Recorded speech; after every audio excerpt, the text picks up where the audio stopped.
Hello friends, I am Ujjwal. Today I am going to talk about the phone which can fold like a book. Let's begin.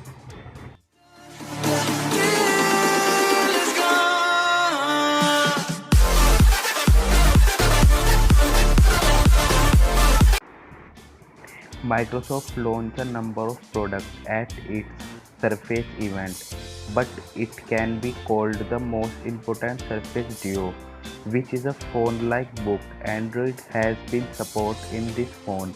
It has two 5.6-inch displays, which can be rotated up to 360 degrees.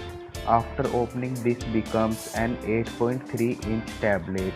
The special thing is that both screens can be used side by side and can run different apps on both displays, or if you want you can run one app in landscape mode by adding both displays.